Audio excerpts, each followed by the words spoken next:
A Arte da Guerra, Sun Tzu. Há cerca de 2.500 anos, o general Sun Tzu escreveu este livro para dividir seus conhecimentos sobre as estratégias de guerra. Hoje, este livro tornou-se uma referência para políticos, administradores, gerentes de marketing, técnicos de futebol americano, jogadores de Age of Empires e pré-adolescentes com a pretensão de tornarem-se ninjas. Sun Tzu era um filósofo nomeado general pelo rei Holu, da província de Wu. Disse que, sob o comando dos dois, os exércitos de Wu venceram todos os confrontos por 2 décadas. Com inteligência e argumentos muito racionais, o autor expôs a importância do planejamento e da motivação de forma quase poética. A obra Zen realça a importância da paciência mesmo em momentos como a guerra. Além da estratégia, Sun Tzu ressalta a energia como algo fundamental para a vitória. Mas essa não é uma energia cósmica ou religiosa. Nada mais é do que vontade de agir e de conseguir conquistar os objetivos. Para atingir uma meta, o autor ensina: é necessário agir em conjunto, conhecer o ambiente de ação, o obstáculo a ser vencido e, é claro, conhecer seus próprios pontos fortes e pontos fracos. Se você conhece o inimigo e conhece a si mesmo, não precisa temer o resultado de 100 batalhas. Se você se conhece, mas não conhece o inimigo, para cada vitória sofrerá também uma derrota. Se você não conhece nem o inimigo nem a si, perderá todas as batalhas. Sun Tzu. O livro é, antes de ser um manual de guerra, uma obra filosófica, e esta é a razão de tanto sucesso. Sobre a arte da guerra, foram feitas dezenas de adaptações por diversos autores, tentando mostrar onde a obra pode ser aplicada. Capítulo 1. Estimativa. Sun Tzu disse: a arte da guerra é questão vital para o Estado. É o âmbito onde a vida e a morte são fundamentadas, um caminho que leva à aniquilação ou determina a sobrevivência. Deve ser examinada com cuidado e nunca negligenciada. A única forma para prever o resultado de uma guerra é analisar a situação com base nos 5 fatores. Primeiro, Tao, caminho. Várias mentes com um único ideal. O caminho que faz o pensamento do povo estar em completa harmonia com o de seus governantes, levando-o a segui-los para viver ou para morrer sem temer nenhum dos riscos. Segundo, clima. É a sombra e a luz, o calor e o frio, o tempo e a sucessão das estações. Aceitar ou desafiar essas condições determinará a vitória militar. Terceiro, terra. Referem-se às distâncias, dificuldades de travessia, condições do terreno para a disposição das tropas. A análise da situação da terra define oportunidades de vida e morte. Quarto, líder. A virtude da sabedoria, integridade, disciplina, coragem e humanidade. Quinto, métodos. Impõe eficiência, controle de gastos, tropas, uma cadeira de comando adequada e suporte logístico. Todos os comandantes que negligenciarem esses 5 fatores estarão fadados ao fracasso. Porém, os que dominarem conquistarão a vitória. Portanto, para prever o resultado de uma guerra, é necessário comparar os 2 lados avaliando suas forças. Para tanto, devemos fazer as seguintes questões. Primeira, qual dos soberanos tem o Tao, caminho? Segunda, qual comandante é mais competente e habilidoso? Terceira, qual dos lados possui vantagens do clima e da terra? Quarta, qual exército segue os métodos e é rigorosamente disciplinado? Quinta, qual lado é mais rigoroso e imparcial ao recompensar e punir? Sexta, qual exército tem a maior força? Sétima. Qual exército possui os oficiais e as tropas mais bem treinados? Através dessas 7 comparações, sei quem ganhará e quem perderá a guerra. Se um comandante estiver atento aos meus conselhos e proceder de acordo com eles, a vitória será certa. Nesse caso, mantenha-o. Se um comandante não a seguir, procedendo em desacordo, será derrotado. Nesse caso, demita-o sumariamente. Sabendo dos ganhos que podem advir dos meus conselhos, tire o maior proveito das condições favoráveis, formulando através delas uma vantagem estratégica para reforçar nossa posição. Há momentos em que a maior sabedoria é parecer não saber nada. Por isso, quando capaz, finja então ser incapaz. Quando pronto, finja grande desespero. Quando perto, finja estar longe. Quando longe, façam acreditar que está próximo. Se o inimigo procurar alguma vantagem, seduza-o com uma armadilha. Se estiver desorganizado, ataque-o e conquiste-o. Se ele for muito poderoso, prepare-se para ele. Se ele possuir forças superiores, evite-o. Se ele for orgulhoso, provoque-o. Se ele for humilde, dê forças à sua arrogância. Se ele estiver descansado, faça-o se desgastar. Se ele estiver unido, separe-o. Ataque-o onde ele se mostrar despreparado. Adote caminhos que sejam para ele totalmente inesperados. O bom estrategista, para vencer uma batalha, faz antes muitos cálculos no seu templo, pois sabe que eles são a chave que o conduzirá à vitória. É calculando e analisando que o estrategista vence previamente a guerra na simulação feita no templo. Capítulo 2. Gerenciamento da guerra. Sun Tzu disse: a arte da guerra é um exército de 1000 carros velozes, 1000 carroções cobertos de couro e 100.000 guerreiros com cotas de malha. A abundância de coisas necessárias para esse exército deslocado sobre uma distância de 1000 li, com gastos no estado e no campo de operações, incluindo enviados ao exterior e conselheiros, matérias e manutenção de carros e armaduras. Somente quando você tiver 1000 peças de ouro para cada dia de guerra, poderá mobilizar 100.000 guerreiros. Evite batalhas duradouras, busque a vitória rápida. Se a vitória custar a chegar, suas armas se desgastarão e as tropas ficarão desmoralizadas e o entusiasmo tende a enfraquecer. Se você sitiar uma cidade, gastará forças. Se seu exército for mantido muito tempo em campo, as reservas do Estado não serão suficientes. O tempo prolongado irá desgastar as armas, desmoralizar suas tropas, exaurir suas forças e consumir todos os recursos disponíveis, abrindo oportunidades para os governantes vizinhos tirarem vantagens e atacar. Então, mesmo contando com os melhores conselheiros, você não conseguirá garantir bons resultados. Assim, em relação às guerras, tenho ouvido falar em precipitação imprudente, mas ainda não vi bom exemplo de inteligência associada a decisões demoradas. Nunca houve Estado que tenha sido beneficiado por uma guerra prolongada. Portanto, o conhecedor dos terríveis e devastadores efeitos e dos perigos de empreender uma guerra está profundamente consciente de como aproveitá-la da melhor maneira e levá-la com rapidez a seu término, atingindo assim as verdadeiras vantagens potenciais de uma guerra. Um perito na arte da guerra não convoca soldados mais de uma vez, nem solicita suprimentos repetidamente. Uma vez em guerra, ele não perderá tempo precioso esperando reforços.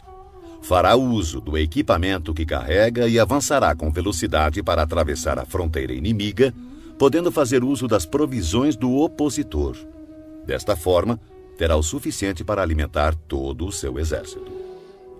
A arte de melhor utilizar o tempo é estar um passo à frente do adversário, e vale mais que a superioridade numérica e os cálculos mais perfeitos com relação ao abastecimento. Um Estado é enfraquecido financeiramente quando precisa manter seu exército a uma grande distância e, consequentemente, empobrece seu povo. As vizinhanças próximas aos exércitos aumentam seus preços, E, com o custo mais elevado, seus recursos se esgotam com maior rapidez, forçando o Estado a aumentar os impostos dos distritos para assim custear as forças militares. Boa parte dos recursos são utilizados no campo de batalha, acarretando dificuldades para as famílias do fronte interno, tendo como consequência lares vazios e rendas dissipadas, já que o custo para o povo poderá atingir cerca de 70% do valor de suas posses. Ao mesmo tempo, as despesas do Estado atingirão quase metade da arrecadação total em gastos com carros quebrados, cavalos abatidos, peitorais e capacetes, arcos e flechas, lanças e escudos, manteletes protetores, animais de tiro e carroças de provisões. Um comandante sábio fará o melhor para alimentar seu exército com frutos do solo inimigo. Consumir uma medida das provisões inimigas equivale a 20 das nossas. Um fardo de forragem inimigo equivale a 20 dos nossos. Na questão que envolve matar o inimigo, nossas tropas devem ser levadas à fúria. Para que fique clara a vantagem de derrotar o oponente, devem também ser recompensadas, pois tirar a riqueza do inimigo é de grande valia para a manutenção das tropas e deve ser usado como objeto de recompensa, de forma a que todos os soldados tenham um forte desejo coletivo e individual de lutar. Porque assim como o que estimula os homens a matar é a fúria, o que estimula a lucrar com o inimigo são os bens materiais. Portanto, nos combates de carros em que forem capturados mais de 10 carros do inimigo, recompense os que capturaram o primeiro deles e substitua bandeiras e estandartes inimigos pelos seus, e então misture com os nossos carros. Eles devem ser usados em conjunto. Todos os soldados capturados devem ser tratados com bondade.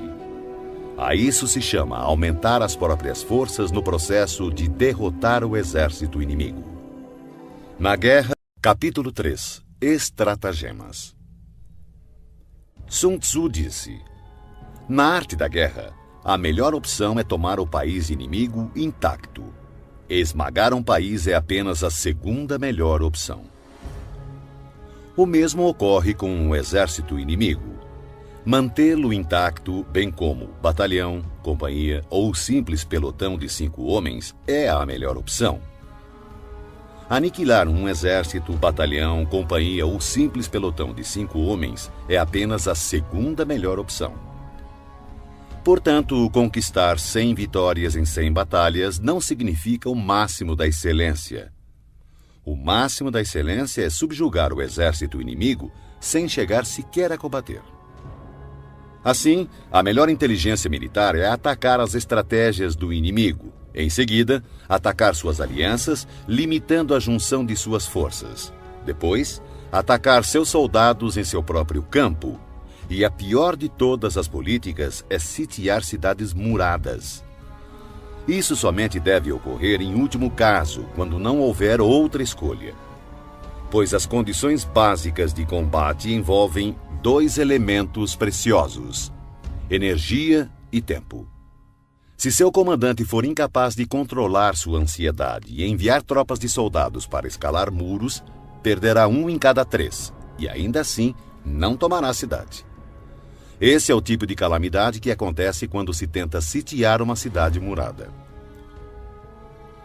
Existem algumas máximas que devem ser consideradas antes de pensar em sitiar cidades e ganhar batalhas. O primeiro de teus cuidados deve ser conservar os domínios do país que serves. Somente quando for imprescindível, deves usurpar o território inimigo para ampliar o de seu governante.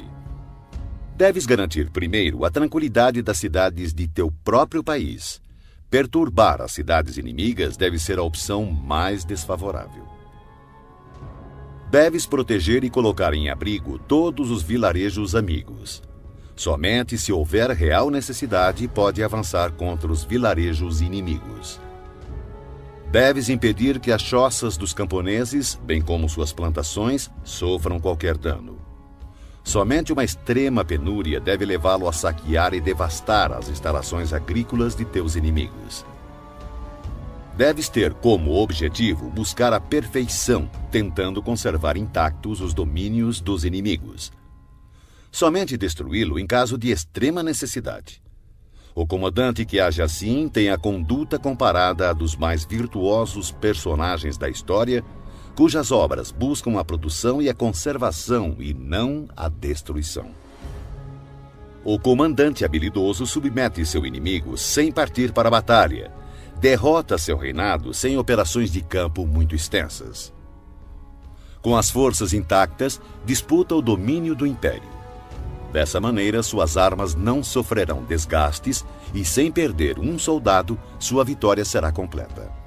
Esta é a arte de preparar o ataque.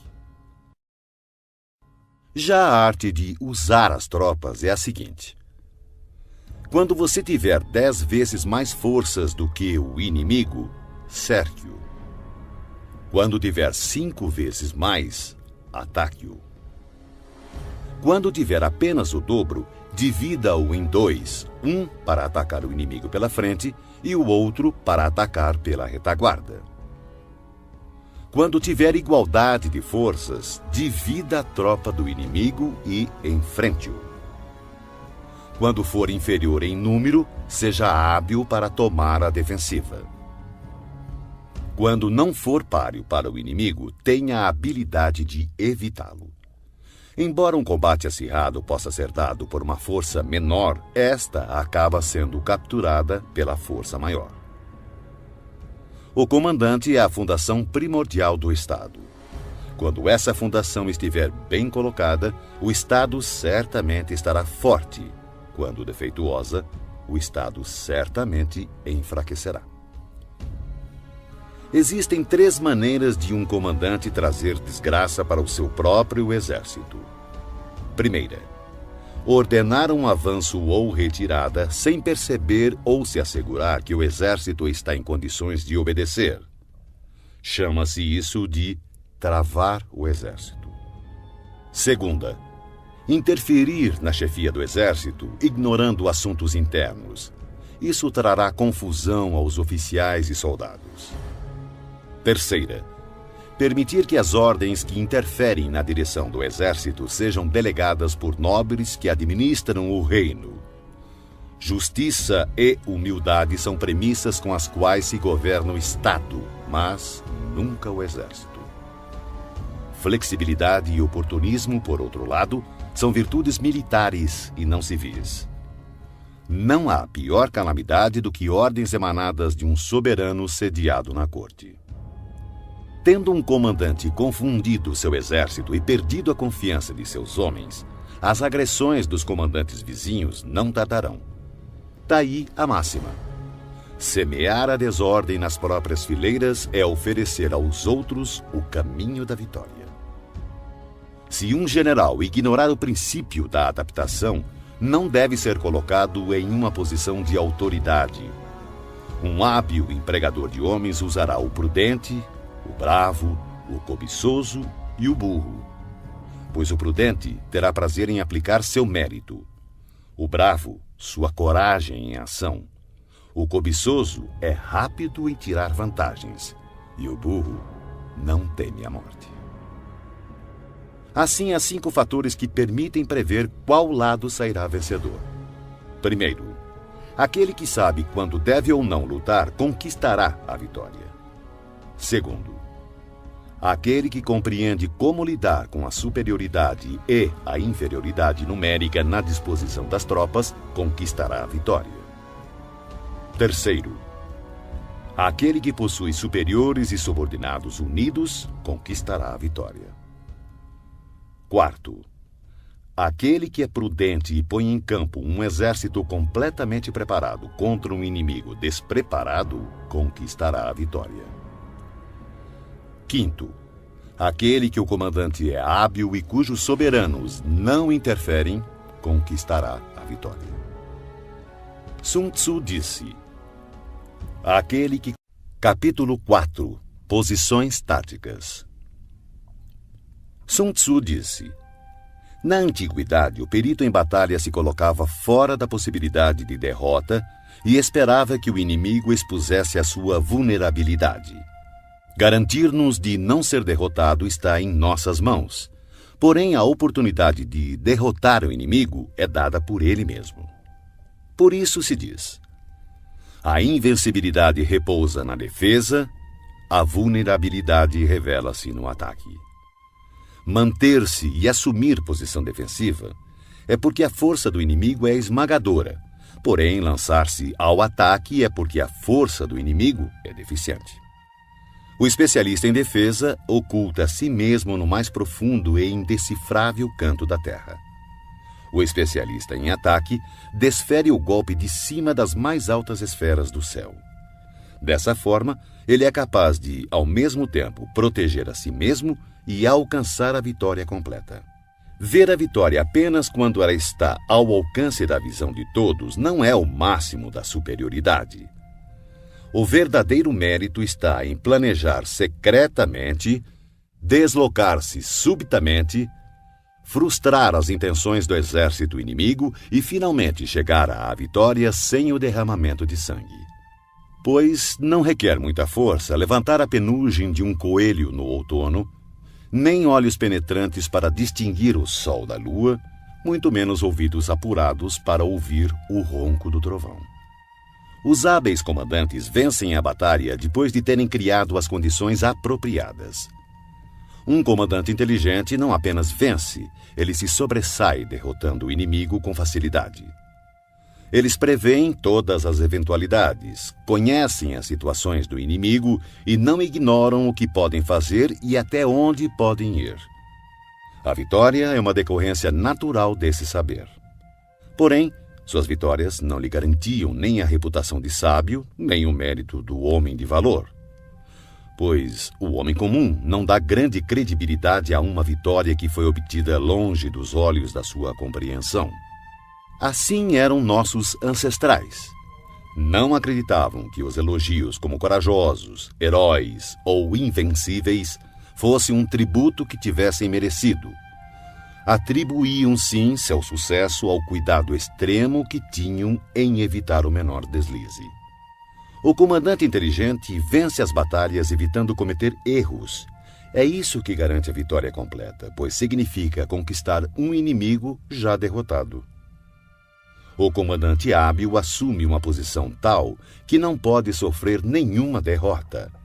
Não negligencia nenhuma circunstância que garanta aniquilar o inimigo.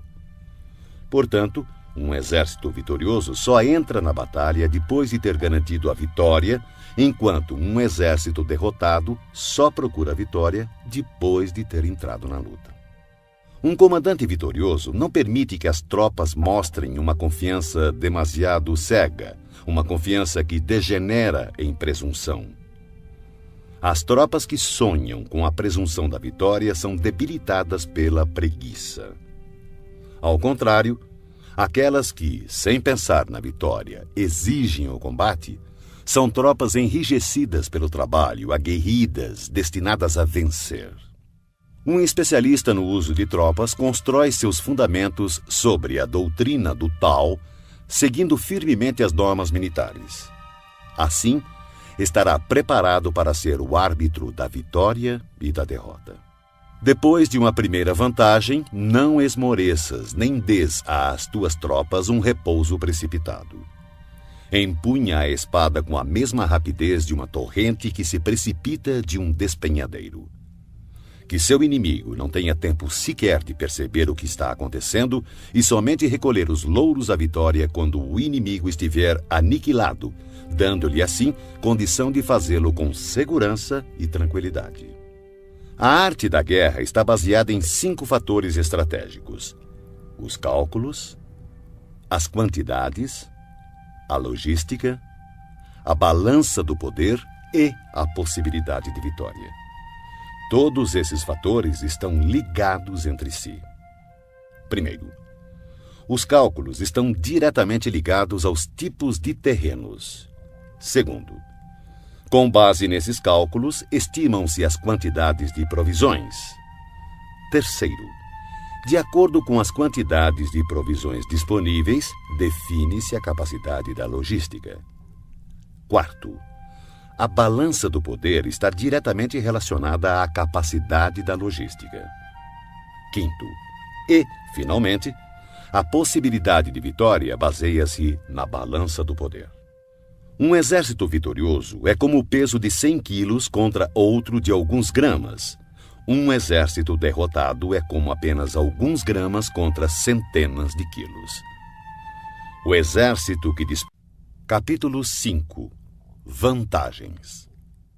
Sun Tzu disse: comandar muitos é o mesmo que comandar poucos. Tudo é uma questão de organização. Controlar muitos ou poucos é uma mesma e única coisa. É apenas uma questão de formação e sinalizações.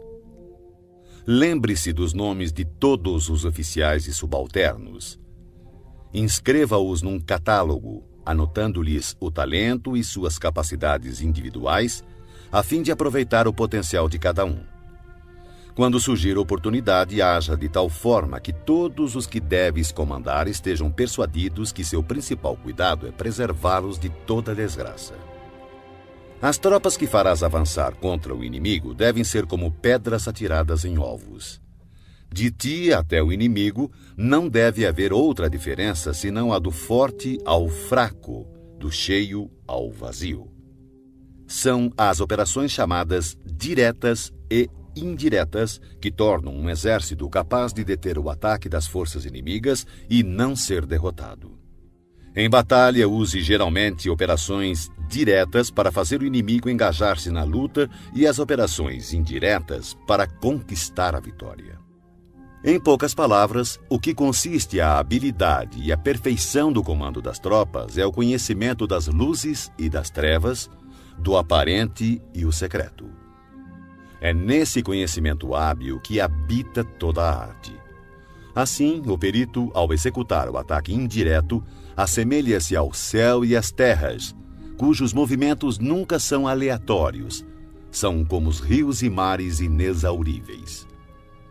Assemelham-se ao sol e à lua. Eles têm tempo para aparecer e tempo para desaparecer. Como as 4 estações, ele passa, mas apenas para voltar outra vez.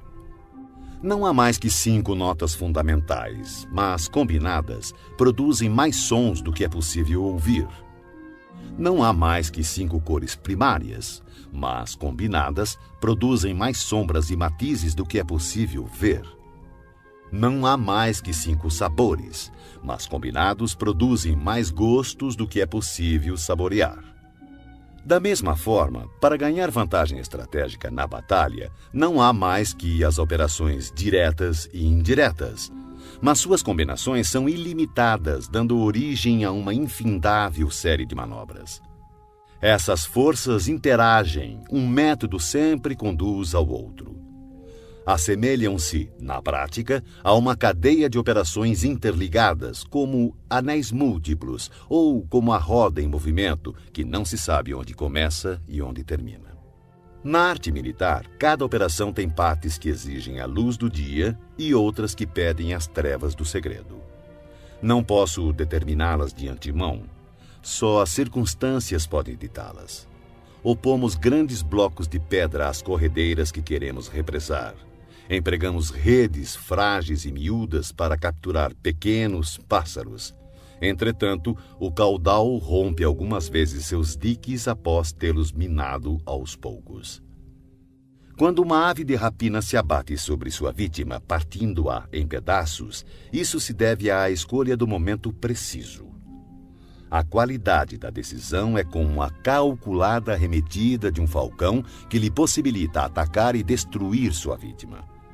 Portanto, o bom combatente deve ser brutal no ataque e rápido na decisão.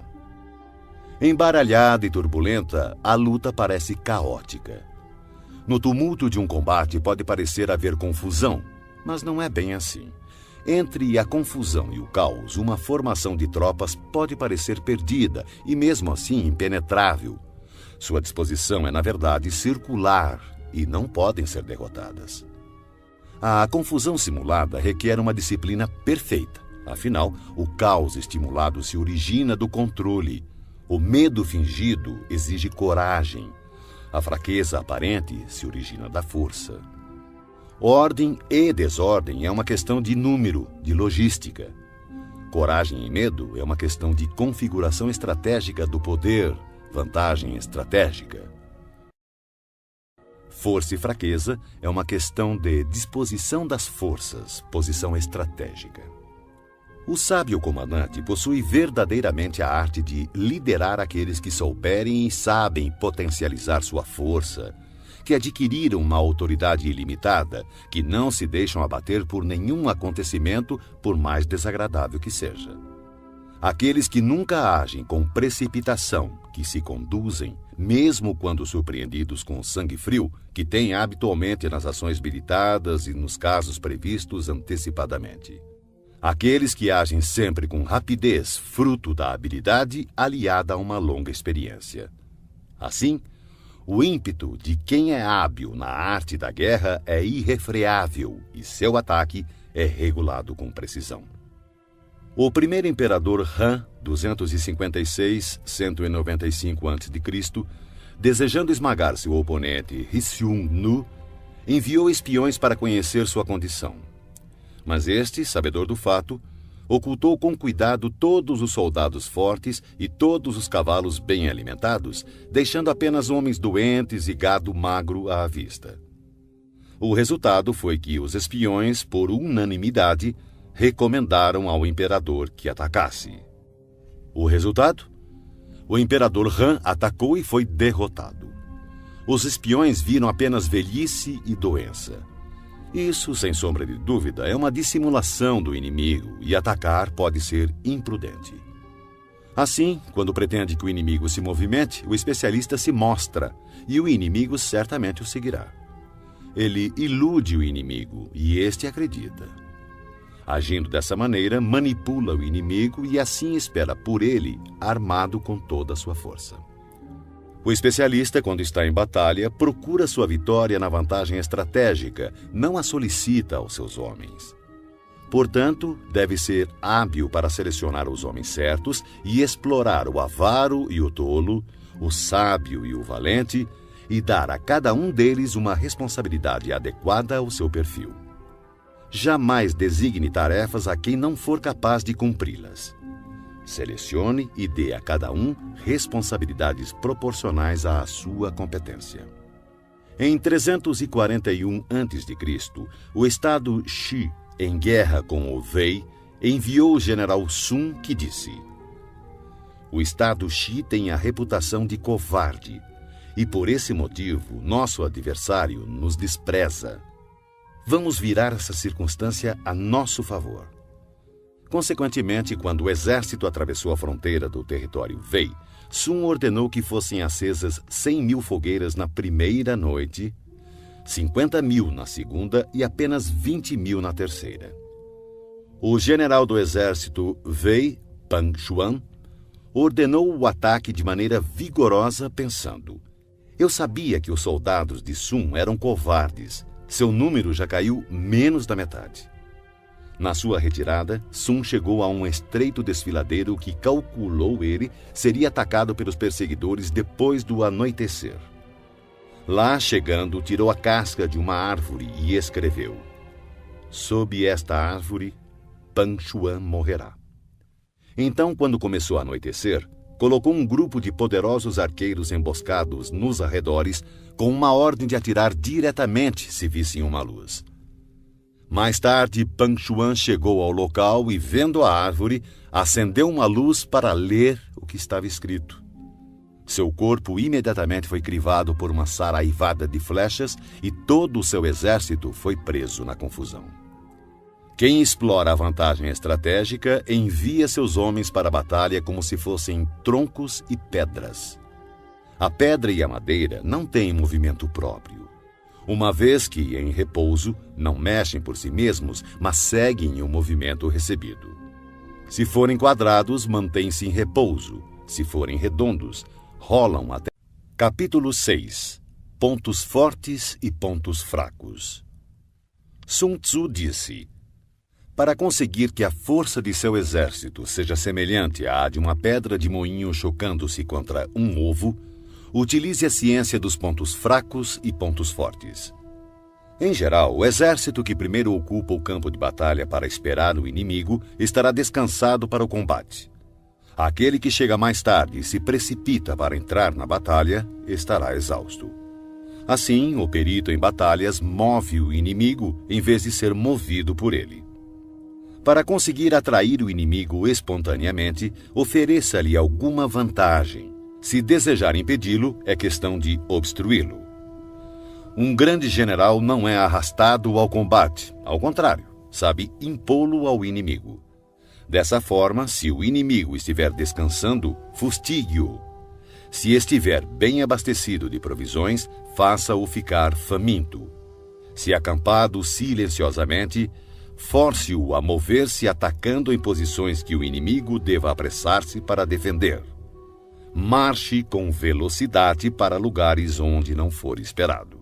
Um exército pode marchar por grandes distâncias sem correr riscos se o fizer por territórios onde não existe presença do inimigo. Atacar com confiança e alcançar os objetivos significa atacar aquilo que o inimigo não está esperando. Do mesmo modo, defender-se com confiança e garantir a segurança de suas posições significa defender onde o inimigo não poderá atacar. Assim, contra o especialista em ataque, o inimigo não saberá onde se defender. Contra o perito em defesa, o inimigo não saberá onde atacar. Aquele que for capaz de atacar das maiores alturas dos céus repentinamente, surpreendendo o inimigo, tornará impossível sua defesa. Assim, os lugares a serem atacados são exatamente os que o inimigo não pode defender. Aquele que for especialista em esconderijos de defesa torna impossível para o inimigo saber seu paradeiro. Assim, os lugares que ele dominar serão exatamente os que o inimigo não poderá atacar.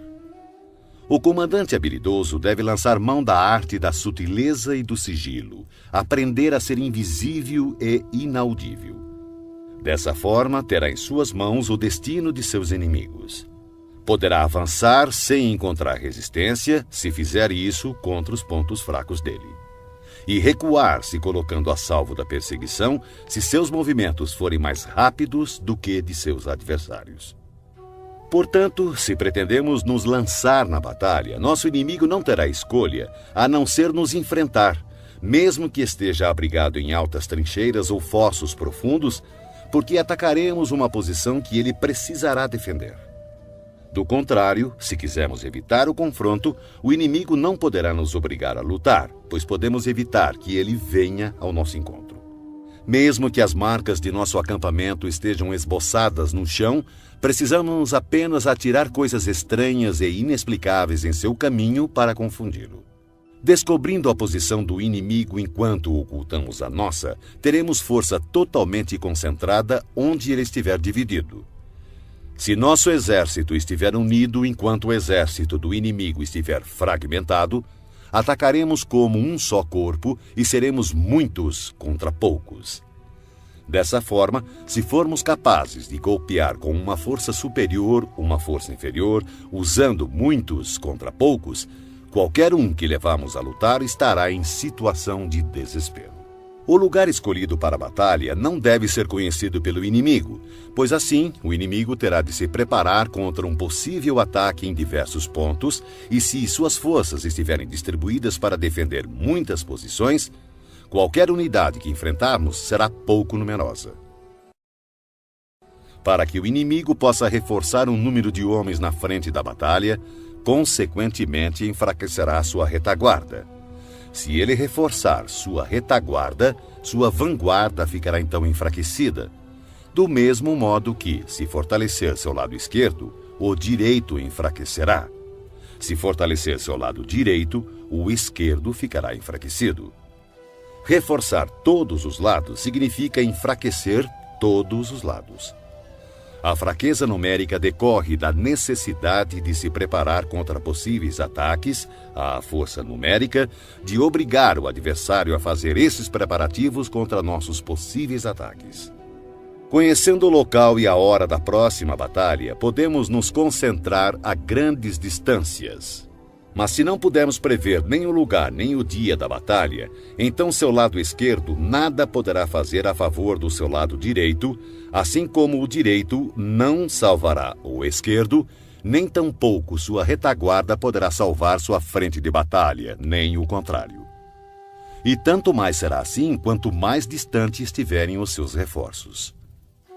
Ainda que o inimigo possua a força numérica a seu favor, é possível evitar que ele inicie combate contra nosso exército.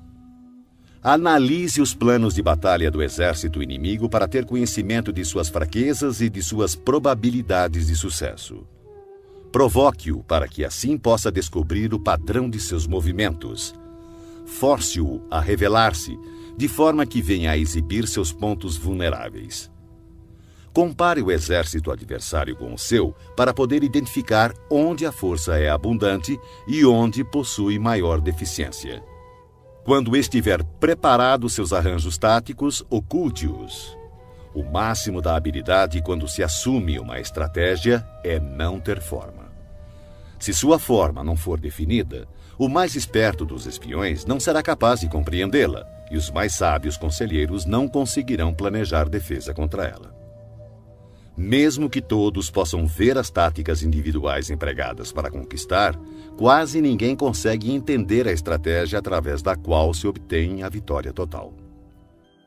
O movimento das tropas deve ser comparado ao fluxo das águas, que corre do ponto alto do terreno para os pontos mais baixos.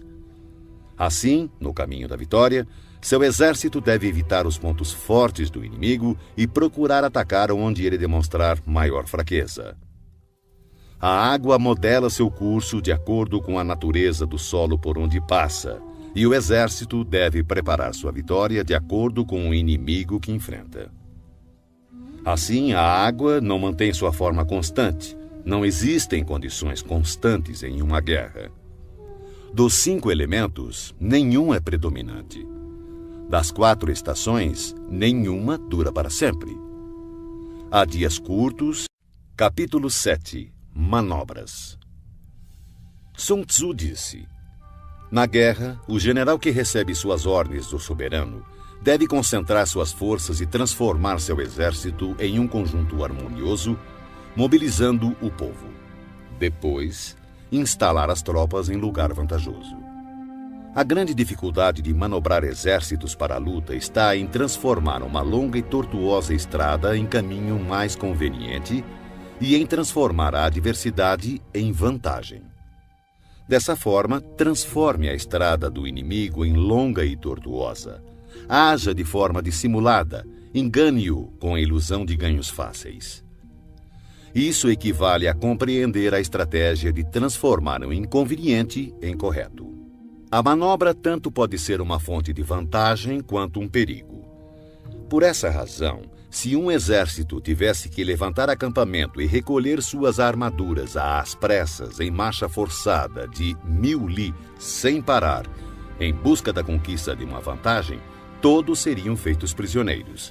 Seus homens mais fortes estariam longe da vanguarda, os exaustos ficariam para trás e, em média, somente 1/10 das forças chegaria à meta.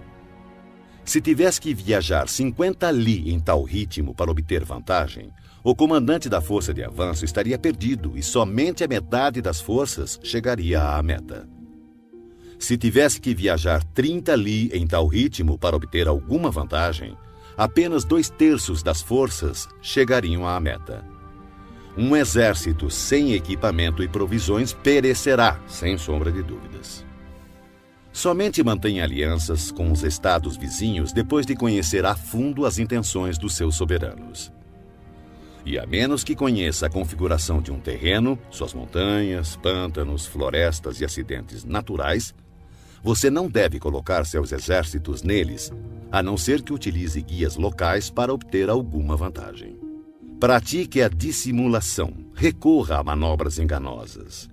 Movimente-se quando estiver em posição de vantagem, faça mudanças estratégicas, dispersando ou concentrando suas forças.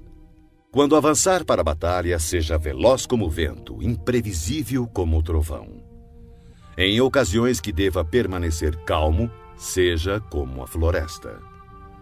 Ao invadir e saquear, haja rápido como o fogo.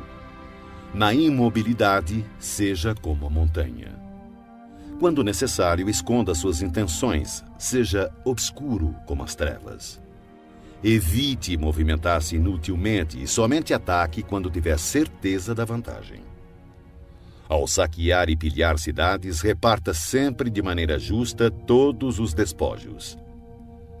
Quem conhece a tática de transformar o tortuoso em direito, será vitorioso. Essa é a arte de manobrar. A maneira de dar ordens e fazer com que essas sejam cumpridas é de extrema importância para a vitória de um exército. Você encontrará no livro dos planos militares que em determinadas ocasiões a maioria dos teus homens não poderá te ver nem ouvir.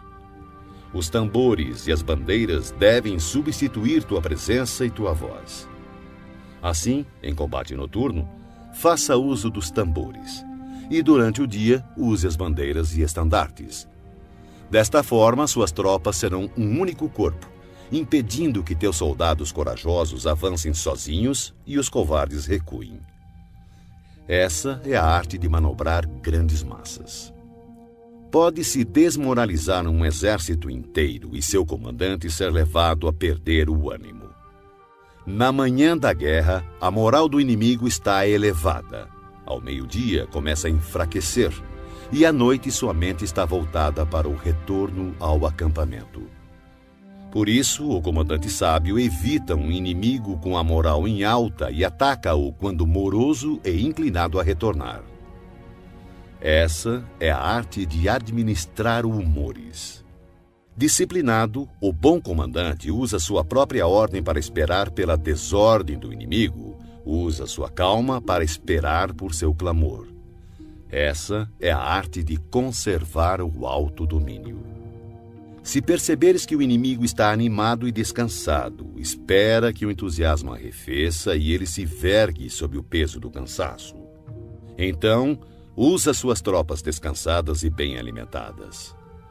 Essa é a arte de administrar a força.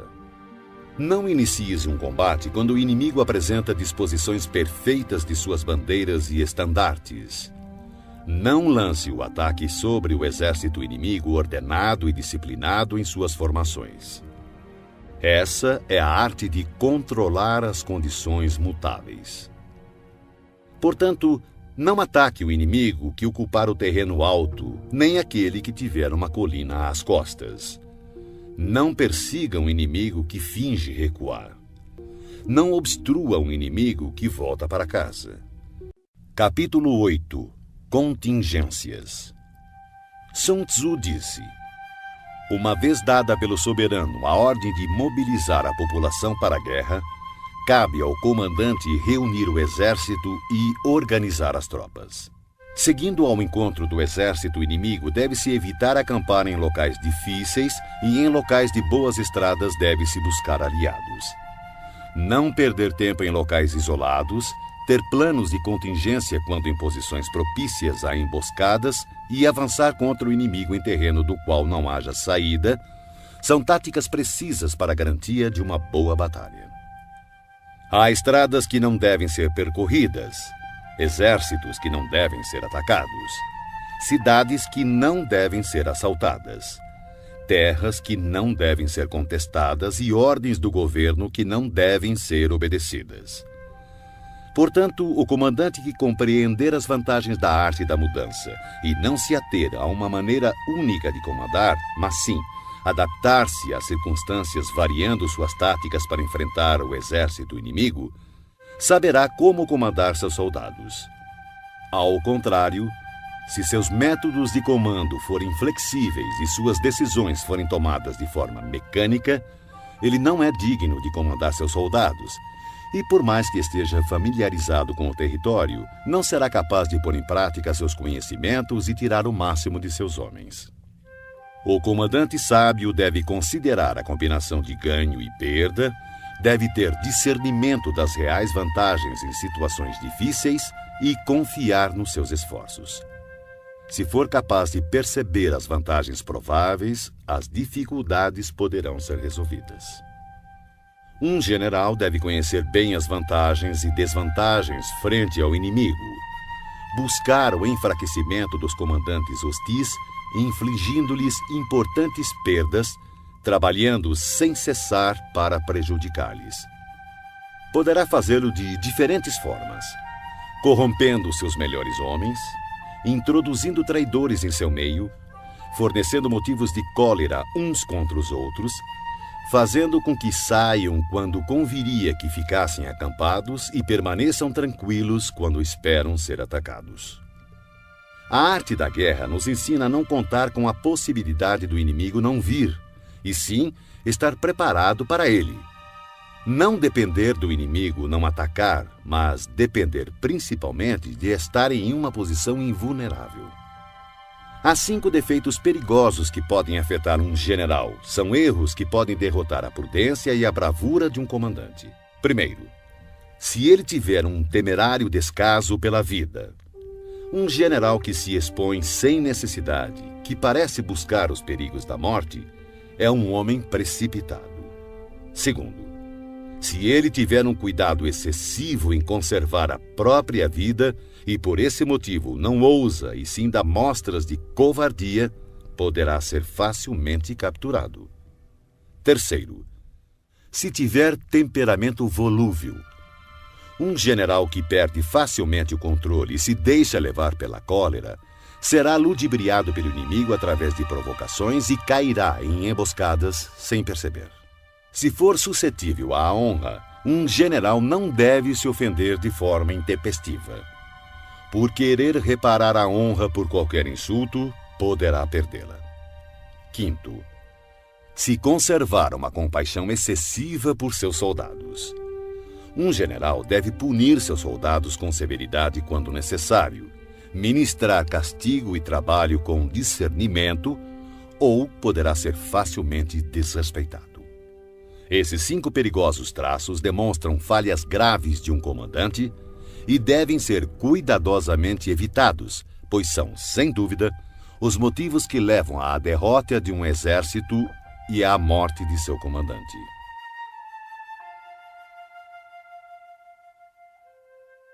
Capítulo 9. O exército em marcha.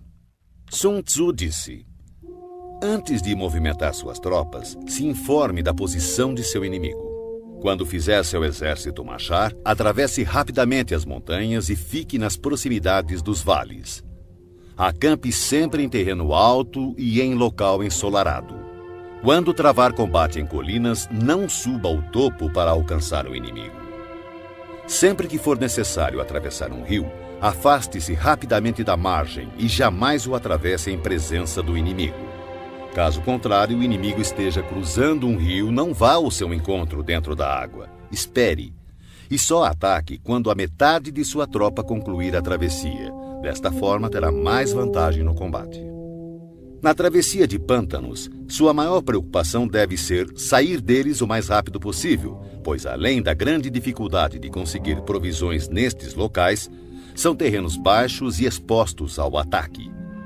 Se for forçado a combater em um pântano, procure ocupar as orlas, evite adentrar no terreno e, se houver floresta nos arredores, situe-se de costas para elas. Em terras planas e secas, procure se posicionar de forma que seu flanco direito e sua retaguarda fiquem próximos de alguma elevação no terreno. A ideia é ter terras perigosas à frente e seguras atrás. Quando estiver com sua tropa em movimento, o mais importante é buscar as vantagens naturais do terreno que estiver ocupando. Em geral, os exércitos preferem os terrenos altos e ensolarados, pois nestes comida e água são mais acessíveis. Essas condições certamente favorecem uma vitória. Quando as chuvas formarem uma torrente e engrossarem os rios, não arrisque a travessia. Espere que as águas retomem seu curso natural. Evite regiões onde há penhascos com rios que correm no fundo, lugares fechados, moitas espessas e gargantas estreitas, e, se não for possível, abandone esses lugares rapidamente. Enquanto nos afastamos, devemos atrair o inimigo para esses locais e talvez ele caia nos perigos que acabamos de nos esquivar. Tenha cuidado também com lugares cobertos de matos e de pequenos bosques, lagos cercados de plantas aquáticas e charcos cheios de junco. São locais próprios para emboscadas e esconderijo de espiões traiçoeiros.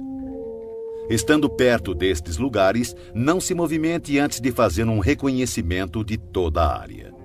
Portanto, devo afirmar, mais uma vez, que independente do acampamento ser bom ou ruim, deve-se buscar as vantagens de cada terreno. Além disso, deve-se ficar atento ao inimigo, envie espiões ao longo do caminho e decifre todos os movimentos do adversário. Se o inimigo estiver próximo e ainda assim se manter em silêncio, ele não está ocupando uma posição estratégica. Se estiver distante e tentar provocar um combate, ele quer que avancemos. Se ele estiver acampado em terreno plano, com certeza está protegido por alguma vantagem. Se houver movimento entre as árvores de uma floresta, fique atento. Pode ser que o inimigo esteja avançando. Se existirem muitos obstáculos entre os arbustos, ele está tentando nos confundir. Se uma grande quantidade de pássaros levanta voo de súbito, é sinal de uma emboscada. Animais assustados indicam que um ataque surpresa está se formando. Se a poeira ergue-se alta, é sinal de carros de guerra chegando. Quando ela é baixa e se espalha rente ao chão, denuncia a aproximação da infantaria. Se a poeira se levanta em pontos esparsos, mostra que destacamentos estão colhendo lenha para as fogueiras. Algumas nuvens de poeira movendo-se de um lado para outro significa que o exército está montando o acampamento. Sussurros e aumento dos preparativos para a guerra significa que o inimigo avançará. Linguagem violenta e movimento agressivo para a frente indicam que ele recuará. Quando os carros leves saem à frente e tomam posições nos flancos, é sinal de que o inimigo está entrando em formação para o combate. Proposta de paz sem que haja retrocesso do exército indica uma conspiração. Se há muita correria com suas tropas em formação, está determinada a hora da batalha. Se uma parte das tropas avançar e outra recuar, o inimigo está tentando nos atrair para uma armadilha. Se os soldados encontram-se curvados e apoiados em suas armas, eles estão fatigados. Se os que, mandados apanhar água, forem os primeiros a beber, significa que o exército está sedento. Se houver uma vantagem e o inimigo não avançar, ele está exausto. Se há pássaros reunidos em algum ponto, a posição está desocupada. Provavelmente o inimigo abandonou secretamente seu acampamento. Quando há gritos na noite, é sinal que o inimigo está assustado. Se há confusão no acampamento, o comandante tem pouca autoridade. Se suas bandeiras e estandartes mudam constantemente de lugar, o inimigo está em desordem. Se os oficiais estão irritados, é sinal de que seus homens estão cansados. Quando o inimigo alimenta seus cavalos com cereais e mata seu gado para comer, quando seus homens não se preocupam em pendurar suas canecas de água e demonstram que não querem voltar às tendas, certamente estão desesperados e determinados a lutar até a morte. Quando há soldados sussurrando em grupinhos e seu comandante falando em voz mansa e vacilante, revela inimizade entre superiores e subordinados. Recompensas em demasia significam problemas. Se o comandante teme pressionar seu exército por conta de motins e oferece gratificações para manter seus soldados de bom humor, certamente ele perdeu o respeito de seus homens. Quando há castigos em excesso, o inimigo enfrenta dilemas terríveis com o relaxamento da disciplina, podendo o comandante perder o controle e irromper violentamente contra seus subordinados para obrigar-lhes a cumprir o dever.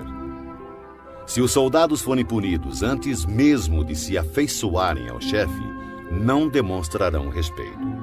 Portanto, os soldados devem ser tratados primeiramente com humanidade, porém, mantidos sob controle e disciplina. Isso irá garantir sua lealdade. Para isso, os comandos devem ser consistentemente reforçados durante o treinamento. Por fim, se o inimigo enviar um emissário com palavras conciliadoras, Ele quer cessar as hostilidades. Atenção ao inimigo enraivecido que está preparado para confrontar-se com você por longo período sem travar batalha nem abandonar sua posição. Considere-o com o maior cuidado. Em uma guerra, devemos ter claro que não são os números que proporcionam a vantagem de um exército sobre o outro. Capítulo 10. O terreno. Sun Tzu disse: a superfície da terra apresenta uma infinidade de lugares.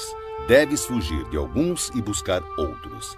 Todavia, deves conhecer bem todos eles. Os tipos de terrenos incluem o acessível, o complicado, o indeciso, o estreito, o acidentado e o distante. O primeiro terreno citado, o acessível, é aquele em que ambos os exércitos podem se aproximar livremente. Portanto, levará vantagem aquele que primeiro ocupar um nível mais alto do lado ensolarado e ter estabelecido linhas de abastecimento adequadas. O terreno que permite o avanço e dificulta a retirada é o mais complicado. De uma posição dessas, se atacarmos o inimigo quando ele não estiver devidamente preparado, poderemos derrotá-lo. Porém, se ele estiver preparado e não conseguirmos derrotá-lo, seremos pressionados a bater em retirada, então teremos grandes problemas. O terreno indeciso é aquele que oferece desvantagens tanto para o nosso lado quanto para o lado do inimigo. Neste terreno, mesmo que o inimigo tente nos atrair, é prudente abandonar a posição e recuar, atraindo por sua vez o inimigo. Então, quando parte de seu exército tiver saído, poderemos atacar com vantagem. Na passagem estreita, ou desfiladeiros, terá vantagem quem primeiro a ocupar e guarnecê-la completamente, ficando à espreita do adversário. Se o inimigo estiver com essa vantagem, não devemos seguir atrás dele. Somente quando ele falhar e a passagem estiver mal protegida é que devemos atacar. Em terreno alto e acidentado, do mesmo modo, se pudermos ocupá-lo primeiro, devemos nos posicionar na parte mais alta do lado ensolarado e esperar pelo inimigo. Se o inimigo conquistou essa vantagem, devemos abandonar nossa posição e bater em retirada. Por fim, quando os exércitos estiverem posicionados a grandes distâncias um do outro e suas vantagens estratégicas forem semelhantes, não será fácil provocar um combate. Por outro lado, levar a batalha até o inimigo não trará nenhuma vantagem. Esses 6 princípios que definem o uso do terreno devem ser do conhecimento total e da responsabilidade do comandante. Shang Yu conta a seguinte passagem de Pei Hsing-hsien, 619-682 d.C., mandado numa expedição punitiva contra as tribos Turkic. Ao crepúsculo, como de costume, montou seu acampamento, fortificando-o posteriormente com paliçada e fosso, quando, de repente, determinou que o exército mudasse as instalações para uma colina próxima. Essa decisão desgostou muito seus oficiais, que protestaram aos brados contra o esforço extra que os soldados iriam despender. Pei Hsing-hsien, todavia, não ligou para as reclamações e fez o acampamento ser transferido o mais depressa possível.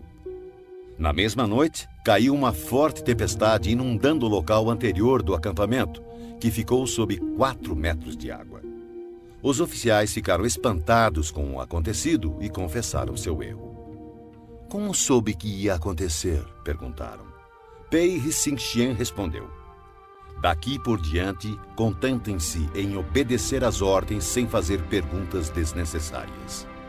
Durante uma guerra, um exército pode ficar exposto a situações de calamidade que não são decorrentes de causas naturais, mas sim são decorrentes de erros cometidos por seu comandante. São elas fuga, insubordinação, colapso, ruína, caos e derrota. Nos casos em que as vantagens estratégicas de ambos os lados forem praticamente as mesmas, atacar o inimigo que tem um exército 10 vezes maior que o nosso poderá resultar em fuga. Quando os soldados rasos são muito mais fortes que seus oficiais, o resultado é a insubordinação. Caso contrário, quando os oficiais são fortes e suas tropas são fracas, o resultado é o colapso. Se os oficiais dos batalhões forem insubordinados e tiverem o temperamento volúvel, sendo facilmente dominados pela ira e, por conta disso, levados a manobras não autorizadas de modo que o comandante não tenha conhecimento da força de suas próprias fileiras, o resultado será a ruína. Quando o comandante demonstrar fraqueza, não tiver autoridade, suas ordens não forem claras e seus oficiais e tropas forem indisciplinados, o resultado será o caos e desorganização absoluta. Se um comandante negligenciar as forças do exército inimigo e assim permitir que uma tropa enfraquecida enfrente a elite do adversário e ainda operar sem uma vanguarda de tropas de choque, o resultado será a derrota total do seu exército. São essas as 6 formas de atrair a derrota e estão em total responsabilidade do comandante. A formação natural da região e a posição estratégica de um exército são os grandes aliados em uma batalha. Mas a capacidade de avaliar o inimigo, de criar condições para se chegar à vitória e de calcular astutamente as dificuldades, perigos e distâncias constitui o teste de um grande comandante. Quem conhecer esses fatores e os colocar em prática de forma adequada será vitorioso. Aquele que lutar sem isso, certamente será derrotado. Desta forma, se tiver certeza que o caminho da batalha garante a vitória, então você deve lutar, mesmo contra a decisão de seu soberano. Mas, se o caminho da batalha não assegura a vitória, então não deve lutar, mesmo com ordem do seu governante. O comandante que segue para a guerra sem ter como prioridade fama pessoal e recua sem temer o descrédito, aquele cuja preocupação for proteger seu povo e prestar um bom serviço ao seu soberano, é um tesouro nacional. Se o comandante trata seus soldados como se fossem seus filhos, por recompensa eles o seguirão até os vales mais profundos e o defenderão com a própria morte. Porém, se o comandante for generoso, mas incapaz de fazer valer sua autoridade, seus soldados serão como crianças mimadas e ficarão inúteis. Se soubermos que nossas tropas estão prontas para atacar, mas ignorarmos que o inimigo não está vulnerável, chegaremos apenas a meio caminho da vitória. Saber que o inimigo está vulnerável, mas ignorar se nossas tropas podem atacar para vencer, reduzem à metade nossas chances de vitória. Saber que o inimigo está vulnerável e que nossas tropas estão prontas para atacar e vencer, e ainda assim ignorarmos que o terreno não nos favorece, novamente reduz nossas chances de vitória. Portanto, quando o soldado experiente se mover, nunca ficará desorientado e, quando partir para a ação, não encontrará limites. Por isso se diz: se você conhece o inimigo e a si mesmo, a vitória não estará em risco. Se você conhece o terreno e as condições naturais, a vitória poderá ser completa. Sun Tzu disse: a arte da guerra reconhece 9 situações de acordo com a variação dos terrenos. O dispersivo, o fácil, o controverso, o aberto, o de estradas cruzadas, o terreno crítico, o difícil, o vulnerável a emboscadas e o mortífero. Quando um comandante está lutando perto de suas próprias fronteiras, este é um terreno dispersivo, porque estando os soldados perto de suas casas e ansiosos para reverem suas famílias, ficam esperando a primeira oportunidade dada por um combate para espalharem-se por todos os lados. Quando as tropas penetrarem apenas um pouco no território do inimigo, chamamos de terreno fácil, porque, embora terreno hostil, não está a grande distância e será fácil retroceder na primeira oportunidade. A região que não oferece muitas vantagens para ambos os lados é chamada de terreno controverso. São terrenos-chave e devem ser disputados. A região ou território onde ambos os lados têm total liberdade de movimentação é chamada de terreno aberto, locais que comunicam-se com o exército inimigo e com as zonas de retirada. Terrenos de estradas cruzadas são territórios que fazem fronteiras com muitos estados, portanto possuem cruzamentos estrategicamente vitais. O primeiro a atingi-lo terá a vantagem de fazer aliança com outros estados. Quando um exército tiver penetrado em território hostil, deixando para trás cidades fortificadas, este é um terreno crítico. Denominamos terreno difícil toda a região trabalhosa de atravessar, sejam florestas, montanhas, pântanos, desertos ou precipícios. Regiões pelas quais o acesso só é possível através de estreitos desfiladeiros, de forma que uma pequena quantidade de inimigos é suficiente para atacar nossa força principal, são considerados terrenos vulneráveis a emboscadas ou ataques. Enfim, terrenos mortíferos ou sem saída são locais de perigo constante, onde devemos combater com toda a nossa força para sobrevivermos. Assim, em terreno dispersivo, não lute. Em terreno fácil, não pare. Em terreno controverso, não ataque. Em terreno aberto, não tente barrar o inimigo. Em terreno de estradas cruzadas, faça alianças. Em terreno crítico, saqueie os recursos do inimigo. Em terreno difícil, marche sem parar. Em terrenos propícios a emboscadas, elabore planos de contingências e, em terrenos sem saída, lute. Os que foram no passado considerados grandes comandantes tinham como objetivo impedir que a frente e a retaguarda do inimigo pudessem socorrer uma a outra, impedir a cooperação entre suas divisões, impedir que os oficiais e soldados pudessem auxiliar uns aos outros, impedir a comunicação entre superiores e subordinados e impedir, inclusive, que as forças dispersas do inimigo pudessem se reunir.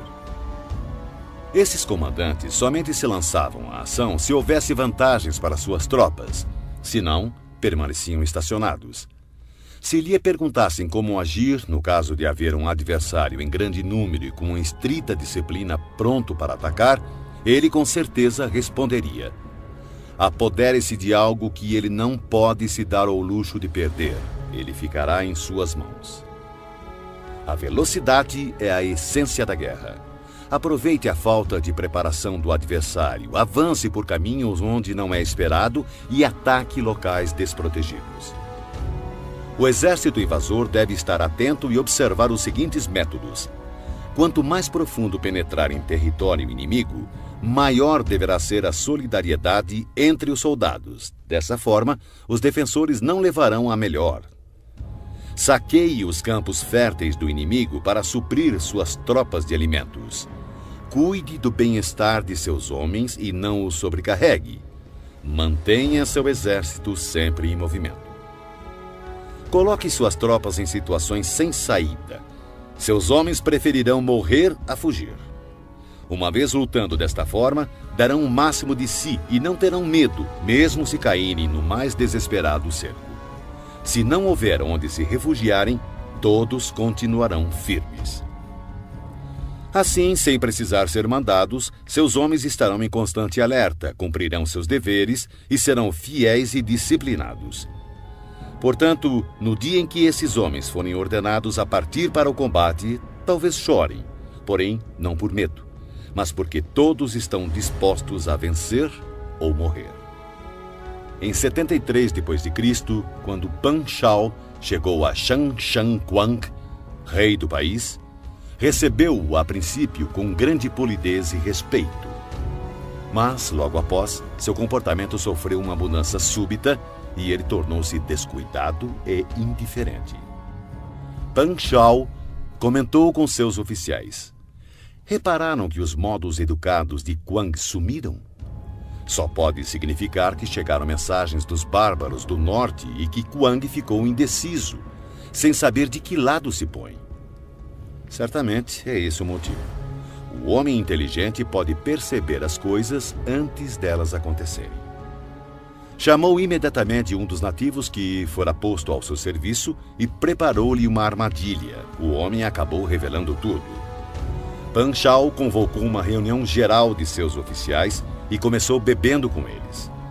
Quando o vinho lhes havia subido ligeiramente à cabeça, testou mantê-los mais excitados, falando-lhes assim: senhores, estamos no interior de uma região isolada, ansiosos por obter riquezas e glórias através de uma grande proeza. Ora, acontece que um embaixador do Riciúnu chegou a este reino há apenas alguns dias, e o resultado foi que o trato respeitoso que nos foi dado pelo nosso anfitrião real desapareceu.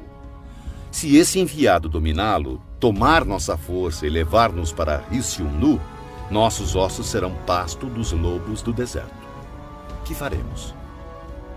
Unanimemente, os oficiais responderam: diante do perigo de vida que corremos, seguiremos nosso comandante vivos ou mortos. Não se alcança sucesso nas batalhas a menos que os soldados tenham sagacidade e objetivos em comum e, mais importante ainda, espírito de cooperação. A causa primária pela qual deve-se conduzir um exército é estabelecer um padrão unificado de coragem. Assim, o bom comandante conduz suas tropas como se conduzisse um homem pela mão. Dessa forma, essa pessoa não pode deixar de segui-lo. Um grande comandante deve ser calado, assegurando o sigilo. Deve ser justo e honesto, mantendo a ordem. Deve manter o povo na ignorância quanto aos seus planos. Alterando seus planos, ele mantém o inimigo no escuro. Mudando seu acampamento, evita que o inimigo preveja seu objetivo. No momento crítico, age como se, após subir uma grande altura, joga-se a escada fora, leva seu exército para o interior do território inimigo. Ao invadir um terreno hostil, a regra geral é que penetrar profundamente no território do exército inimigo dá coesão. E se a invasão for superficial, mais facilmente seus homens se dispersarão. Quando sair de seu próprio terreno e levar suas tropas além de suas fronteiras, você estará em terreno isolado. Quando estiver vulnerável por todos os lados, você estará em um terreno de estradas cruzadas. Quando à sua frente houver um estreito desfiladeiro, você estará em um território propício a emboscadas. Quando estiver sem saída, você estará em um terreno mortífero. Portanto, em terreno disperso, deve unir suas tropas. Em terreno fácil, mantenha ligações estreitas entre as tropas. Em terreno competitivo, deve-se acelerar a marcha. Em terreno aberto, dê mais atenção à defesa. Em cruzamento, reforce as alianças. Em terreno crítico, mantenha uma linha permanente de abastecimento. Em terreno difícil, continue sempre avançando. Em terreno vulnerável, bloqueie as passagens de acesso. E, finalmente, em terreno mortífero, lute até a morte. Antes de firmar aliança com estados vizinhos, procure conhecer as intenções de seus soberanos. E somente disponha seu exército nessas terras com o auxílio de um guia local, pois é preciso estar familiarizado com a geografia do local a fim de transformar empecilhos naturais em vantagens estratégicas. A seguir, fatores que não devem ser ignorados por um exército digno de um rei. Ofereça recompensas grandiosas, dê ordens extraordinárias e você comandará o exército inteiro como se fosse um único homem. Dê tarefas às tropas, mas não revele suas reais intenções. Coloque-os frente a frente com o perigo, mas não revele as vantagens. Coloque suas tropas em situações de vida ou morte, em terrenos sem saída. Só assim continuarão vivos. Somente quando se encontram em real perigo, os homens aprendem a transformar derrota em vitória. O sucesso da guerra está em estudar cuidadosamente as intenções do inimigo. Se ele mostra inclinação para avançar, atraia-o. Se deseja recuar, deixe que ele leve adiante sua intenção. No dia em que for feita a declaração de guerra, bloqueie todas as passagens, destrua os registros oficiais e proíba qualquer contato com emissários do inimigo. Reveja todos os seus planos com urgência e rigor e finalize sua estratégia. Se o inimigo mostrar alguma vulnerabilidade, avance sobre ele. Conquiste algo que seja de grande importância para seu adversário e não permita que ele saiba qual será o momento de seu ataque. Siga a estratégia determinada, mas procure se adaptar aos movimentos do exército inimigo para garantir o resultado da batalha. A princípio, procure exibir a timidez de uma modesta e humilde donzela, e então o inimigo abrirá suas portas. Depois, imite a velocidade de uma lebre apressada e será tarde demais para que o exército inimigo possa mostrar alguma reação ou oposição.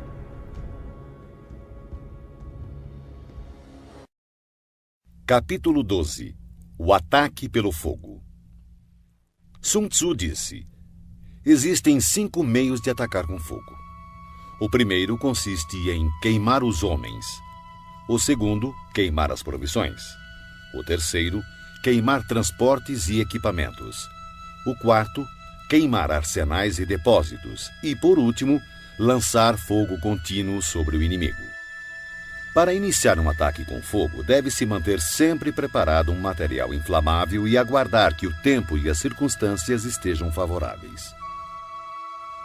Deve-se observar que a época mais adequada para o uso do fogo são os períodos quentes e secos.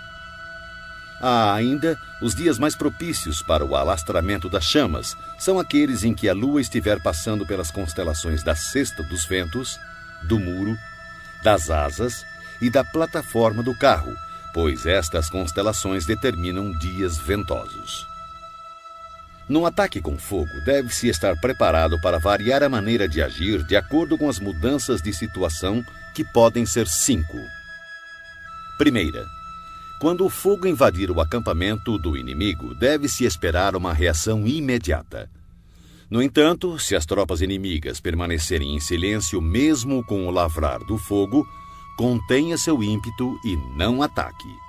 Segunda, se logo após ateares fogo observar que as chamas ganham altura e, se puder atravessá-las, ataque e não dê ao inimigo a chance de apagá-las. Se não puder atravessar as chamas, permaneça onde está. Terceira, se for possível iniciar um ataque com fogo estando fora do campo inimigo, não entre em suas fronteiras, mas assegure-se de atacar no momento mais adequado. Quarta, considere sempre a direção do vento, atacando em seu favor. Jamais ataque contra o vento ou vai sofrer tanto quanto o inimigo. Quinta, se o vento soprou continuamente durante todo o dia, certamente ele cessará ao anoitecer. Tome precauções para não ser surpreendido. Todo exército bem treinado deve dominar os 5 desdobramentos relacionados ao ataque com fogo e devem ter conhecimento do movimento das estrelas para identificar os dias mais adequados para que possa iniciar esse tipo de ataque. Demonstra grande inteligência aquele que usa o poder do fogo para atacar. Os que usam a água conseguem um acréscimo de força, mas não são eficientes em privar o inimigo de suas provisões. A água será bem utilizada para interceptar e ilhar o inimigo. As diferentes maneiras de combater com fogo proporcionam uma plena vitória, mas é preciso saber colher os frutos, ou todo esforço será uma perda de tempo. É de grande importância também reconhecer o mérito de teus homens e recompensá-los, pois se tuas tropas só enfrentarem dificuldades e trabalho sem o devido reconhecimento, perderás o respeito de teu exército. O general esclarecido melhora seus recursos, comanda seus soldados com autoridade, mantém-nos juntos pela boa-fé e os torna serviçais por boas recompensas. Se a fé diminuir, haverá separação. Se as recompensas forem deficientes, as ordens serão desrespeitadas. Em batalhas, quaisquer que sejam os resultados, o gosto sempre será amargo, mesmo para os vencedores. Portanto, a guerra deve ser a última solução e só deve ser travada quando não existir outra saída. Um soberano jamais deve decidir pela guerra se estiver dominado pelo ódio ou vingança. Um bom comandante não deve mobilizar suas tropas se tiver o coração tomado pelos mesmos sentimentos. Ambos devem aguardar dias mais serenos para ponderar, pois uma pessoa em crise pode recuperar seu bom humor, assim como uma pessoa no calor da paixão pode encontrar novamente equilíbrio. Não marche a não ser que veja alguma vantagem. Não use suas tropas a menos que haja alguma coisa a ser ganha. Não lute a menos que a posição seja crítica, pois o que jamais poderá ser recuperado totalmente é um estado devastado pela guerra. nem tampouco ressuscitar seus mortos. Capítulo 13. Os espiões. Sun Tzu disse: constituir um exército de 100.000 homens e percorrer com ele longas distâncias gera grandes perdas ao povo e custa muito para os cofres públicos. Podemos estimar cerca de 1.000 peças de ouro por dia. Isso acarretará distúrbios internos e externos, homens cairão exaustos nas estradas e cerca de 700.000 famílias terão dificuldades de manter seus trabalhos nos campos. Uma guerra pode durar anos. A vitória é decidida em um único dia. Portanto, continuar na ignorância a respeito da condição do inimigo para poupar quantias em dinheiro é um ato extremo de desumanidade. Não lamente o dinheiro empregado para corromper traidores e obter informações do campo inimigo. O que possibilita ao soberano inteligente e seu comandante conquistar o inimigo e realizar façanhas fora do comum é a previsão, conhecimento que só pode ser adquirido através de homens que estejam a par de toda a movimentação do inimigo. Por isso, deve-se manter espiões por toda parte e informar-se de tudo. Existem 5 tipos de espiões que podem ser usados: espiões locais, agentes internos, agentes duplos, espiões dispensáveis e espiões indispensáveis. Quando os 5 tipos de espiões estão ativos e ninguém pode descobrir o sistema secreto, chama-se a isso teia imperceptível. Primeiro, espiões locais são os próprios habitantes do país inimigo quando colocados a nosso serviço. Segundo, agentes internos em geral são funcionários do inimigo, homens ofendidos por ocuparem posições subalternas, concubinas gananciosas por ouro, pessoas volúveis que estão sempre em cima do muro. Para lidar com este tipo de espião é necessária muita cautela. Terceiro, espiões duplos são espiões do inimigo que trazemos para o nosso lado através de suborno e promessas liberais. Nós os induzimos a fornecer informações falsas ao inimigo e, ao mesmo tempo, espionar seus compatriotas. Quarto, espiões dispensáveis são nossos próprios agentes a quem damos propositalmente informações falsas a nosso respeito, a fim de que, quando forem capturados ou nos traírem, passem informações erradas, fazendo então com que nossos inimigos tomem medidas inadequadas. Esses espiões certamente serão mortos por fornecerem informações falsas. Quinto, e, finalmente, os espiões indispensáveis ou sobreviventes. São aqueles que voltam do campo do inimigo com informações. Esse tipo de espião deve sempre fazer parte de seu exército. Em geral, são homens fortes, ágeis, dotados de grande sagacidade e acostumados a toda espécie de trabalho sujo. Assim, o comandante deve manter sempre uma relação de proximidade com os espiões, deve recompensá-los regiamente, e os assuntos referentes a estes homens devem ser mantidos em absoluto sigilo. Somente um governante sagaz e intuitivo é capaz de empregar espiões. Só o comandante humano e justo é capaz de fazê-los trabalhar, e sem uma sutil e engenhosa habilidade mental não se pode ter certeza da autenticidade de seus relatórios. Quando um assunto secreto de espionagem é divulgado prematuramente, o espião deve ser morto, juntamente com aqueles que tenham tomado conhecimento da informação. De maneira geral, se o objetivo for esmagar um exército, sitiar uma cidade ou assassinar alguém, é necessário obter a identidade do comandante das tropas de defesa, seus ajudantes e conselheiros, os guardas encarregados dos portões e as sentinelas.